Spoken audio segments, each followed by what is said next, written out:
E aí, pessoal, tudo bem com vocês? Olha só, é, neste vídeo a gente vai falar sobre a taquipneia como um teste diagnóstico usando o teorema de Bayes. A gente está falando ali sobre o caso clínico do Hilliard e a gente tem feito todo o raciocínio clínico possível com as informações que a gente vem conseguindo conforme a investigação continua. E durante eu acho que ali pela quinta aula a gente comentou sobre uma coisa chamada de teorema de Bayes, que é super importante do ponto de vista técnico, não uma medicina cientificamente bem fundamentada. Então, o que significa isso? Significa o seguinte, a gente já tinha comentado, e vale a pena então repetir, o teorema de Bayes diz que a cada nova informação, essa nova informação que vai vir de um teste, ela pode aumentar a probabilidade ou diminuir a probabilidade de um evento. No caso aqui, a gente está falando do evento ser um diagnóstico e o dado novo ser um dado clínico, seja ele um sintoma, um sinal, uma alteração de exame complementar. E aí, existe um livro muito legal que eu já citei em vídeos sobre semiologia, chama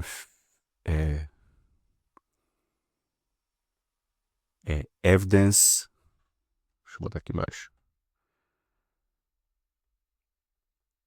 Evidence-Based Physical Diagnosis, diagnóstico físico baseado em evidências, de um cara chamado Steve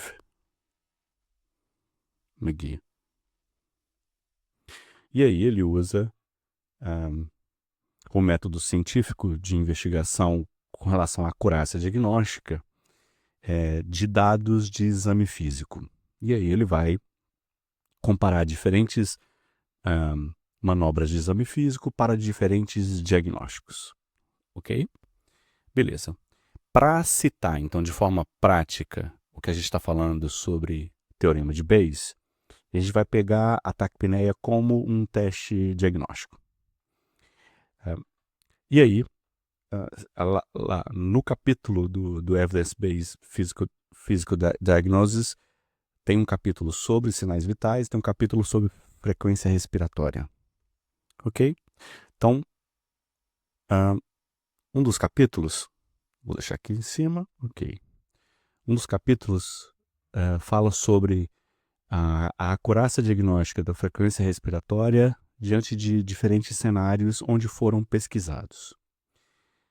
E aí, em um deles, cita o seguinte: qual que é o quanto que o achado de taquipneia, uma frequência respiratória maior do que 20, em um paciente com a presença de pneumotose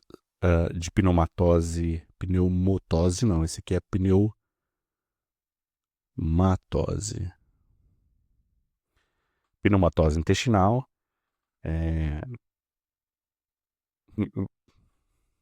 calma, olha só. Quão provável é, quanto que aumenta a probabilidade de, quando eu encontro, isso aqui é uma imagem de TC de abdômen,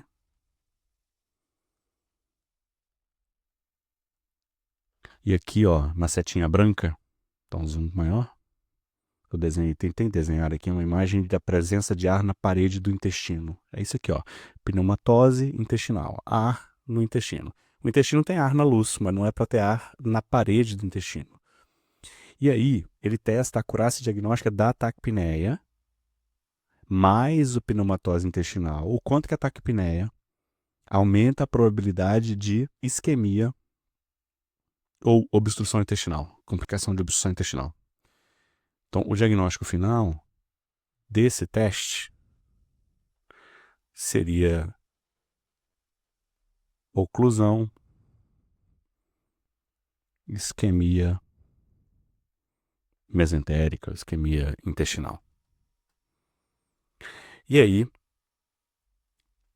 existe um dado de verossimilhança, ou razão de verossimilhança. Ó, que é o seguinte. O teorema de Bayes diz, existe antes da gente chegar, antes de fazer o teste, existe uma probabilidade pré-teste. Esta probabilidade pré-teste, ela muitas vezes está relacionada à própria epidemiologia da doença. Então, de forma muito clara, o que a gente está querendo dizer é que diagnósticos comuns acontecem comumente. Diagnósticos incomuns acontecem incomumente.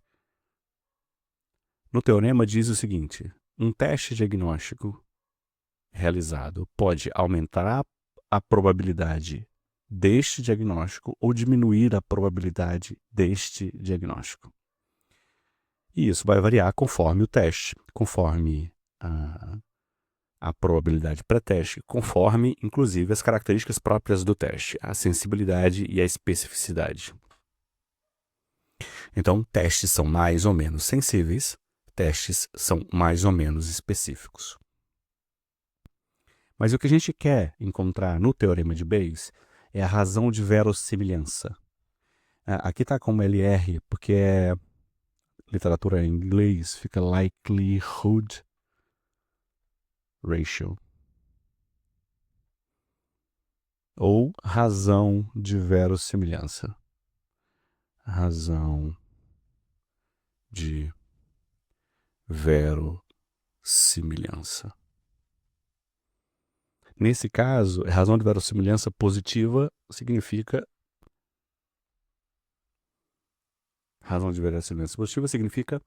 quão mais provável é o diagnóstico após o teste ser positivo. O quanto que ele aumenta a probabilidade do diagnóstico, nesse caso, oclusão e isquemia intestinal, após o achado de taquipneia com frequência respiratória acima de 20. Isso foi testado, e esse valor é 5,9. O que significa esse valor?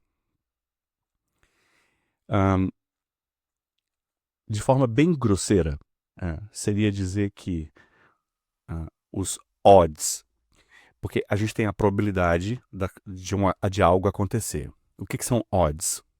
Ou a tradução fica ruim, talvez, o que seriam as chances? Quem gosta de apostar sabe o que seriam odds. Então, odds é a relação entre a probabilidade de acontecer sobre a probabilidade de não acontecer.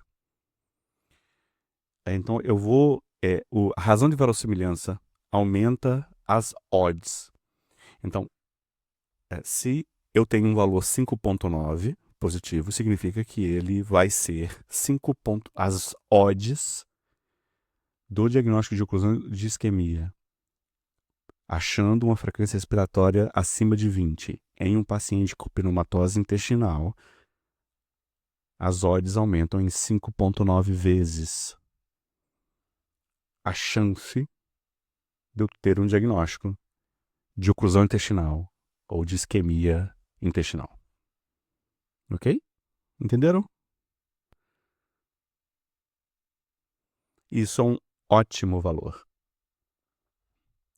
Geralmente, valores, vou colocar aqui uma cor azul, geralmente valores acima de 10 de razão de verossimilhança são fortemente preditores do diagnóstico.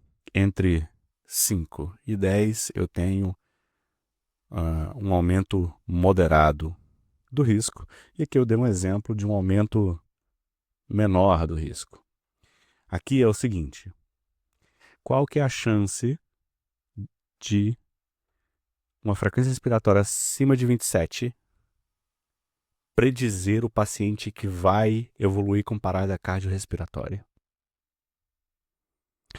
E aí o likelihood positivo é de 4,3. Então, pacientes que vão evoluir com parada cardiorrespiratória muito provavelmente vão estar taquipneicos com frequência respiratória acima de 27. O achado de taquipneia aumenta em 4,3 as odds pós-teste deste paciente. A gente não quer lidar aqui com as questões matemáticas, porque não importa isso no dia a dia, porque ninguém vai trabalhar no hospital com a calculadora na mão. Mas isso é importante nos estudos.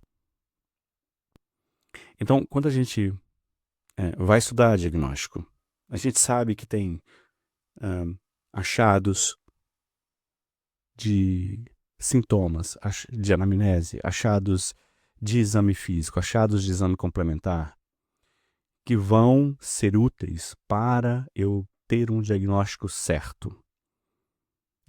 Essa utilidade ela é calculada pelo Likelihood Ratio, ou LR, com bons valores. Valores muito abaixos, então aqui ó, a gente está falando de 5 a 10 é moderado, aqui até 5